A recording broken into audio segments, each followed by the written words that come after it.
এপ্রিলের এই যে কটা দিন আছে সে কটা দিন প্লাস হচ্ছে মেয়ের বেশ কিছু সময় পর্যন্ত আমি জেনারেলাইজ রাশিফল আপডেট করব। ফার্স্টেই বলি স্করপিয়ানসের ক্ষেত্রে হেলথের ব্যাপার যদি এখন বলি, বৃশ্চিক রাশির মানুষদের ক্ষেত্রে এখন যেটা হবে সেটা হচ্ছে স্পেসিফিক্যালি স্কিন ডিজিজেস, মানে চর্ম জাতীয় ডিজিজেস হতে পারে। এবং সেকেন্ড থিং হচ্ছে তোমাদের ঘুমের অভাব এবং একটা স্ট্রেস চলবে, এবং যার জন্য তোমাদের স্বভাবের মধ্যে একটা ইরিটেটিং ব্যাপার দেখতে পাওয়া যাবে, এবং কথায় কথায় তুমি তোমার পেশেন্স লেভেল ঠিক রাখতে পারবে না, এবং একটু মানুষের সাথে তার জন্য ঝুট ঝামেলাও হয়ে যাবে। থার্ড থিং, এই সময় কিন্তু তোমরা রাস্তাঘাট দেখে শুনে চলবে, বা যা জিনিসপত্র কাটাকাটি করছো ভেজিটেবলস অ্যান্ড অল, খুব সাবধানে। ছোটোখাটো, আমি বলছি না অ্যাক্সিডেন্ট, বাট ছোটোখাটো দুর্ঘটনার সম্ভাবনা আছে। দুর্ঘটনা ঠিক বলবো না, বাট সতর্কতা অবলম্বন করলে সেটাকে অতিক্রম করা যাবে বলে মনে হয়। অফিসের তরফ থেকে কিন্তু 5 থেকে 25 তারিখের মধ্যে খুবই ভালো যোগাযোগ, যে ওয়ার্কগুলো তুমি অফিসে খুব মনোযোগ সহকারে করেছিলে এবং তার রিটার্ন পাচ্ছিলে না, এই সময় সেই রিটার্নগুলো পাবে।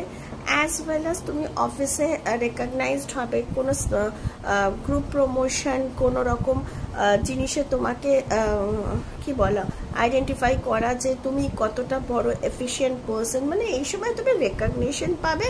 ওভারঅল অফিসের তরফ থেকে একটা বড় সাপোর্ট পাবে। বিজনেসও যারা স্টার্ট করছো, যারা কিছুটা মোরস ছিলে, কেননা ঢাইয়া অলরেডি চলছে আমরা জানি, তাদের বিজনেসের ক্ষেত্রেও ইভেন স্টার্ট আপের ক্ষেত্রেও তোমরা একটা গুড পসিবিলিটি এই সময় দেখতে পারবে, মানে এপ্রিলের এন্ড এবং মেয়ের বিগিনিংয়ে। এবং বিজনেসের ফ্লোও ভালো হবে, ফিন্যান্সও ভালো আসবে। ইনফ্যাক্ট ফিন্যান্স তো এই সময় ভালো আসবেই, ফিন্যান্সের অনেক রকমের সোর্স থেকে ফিন্যান্স আসবে, এবং যে ফিন্যান্সটা আসবে সেই ফিন্যান্সটাকে তুমি ধরেও রাখতে পারবে। ইনফ্যাক্ট অনেক কিছু আগে ইনভেস্টমেন্ট করেছিলে খুব দ্বিধাগ্রস্ত অবস্থায়, সেটার রিটার্নও কিন্তু এই সময় পেতে পারো। তার মানে ফিন্যান্স এই সময় ভালো, এবং ইনভেস্টমেন্ট করলেও তার রিটার্ন ভালো হবে বলে আমি মনে করি।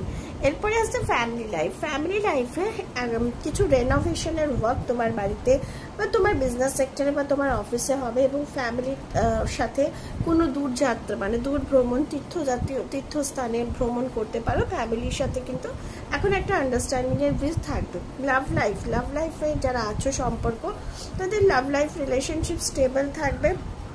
ইনফ্যাক্ট কিছু লাভ রিলেশনশিপ ম্যারেজেও এই সময় কনভার্ট হতে পারে, কিছুটা সম্পর্ক ডিপার লেভেলে যেতে পারে এবং ম্যারেজে কনভার্ট হতে পারে, যার জন্য তোমরা স্যাটিসফাইড থাকবে।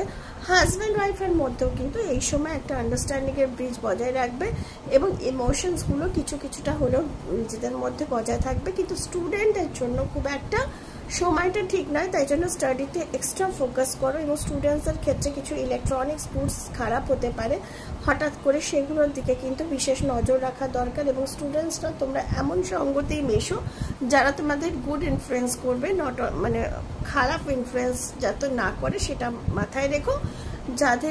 যারা ম্যারিড কাপলস, তাদের ক্ষেত্রে কিন্তু এখন সন্তান তোমরা এক্সপেক্ট করতে পারো। ট্রাভেল প্ল্যান এই সময় সাকসেসফুল হবে, কিন্তু তীর্থস্থানেও কিন্তু তোমরা ট্রাভেল প্ল্যান রাখতে পারো, ভালো হবে। তাহলে এই ছিল ওভারঅল বৃশ্চিক রাশি মানে স্করপিয়ানসের রিডিং এপ্রিলের লাস্ট কটা দিনের জন্য এবং মেয়ের বেশ কিছু সময়ের জন্য। তো আমি আসছি নেক্সট রিডিং নিয়ে। Till and bye bye and good night.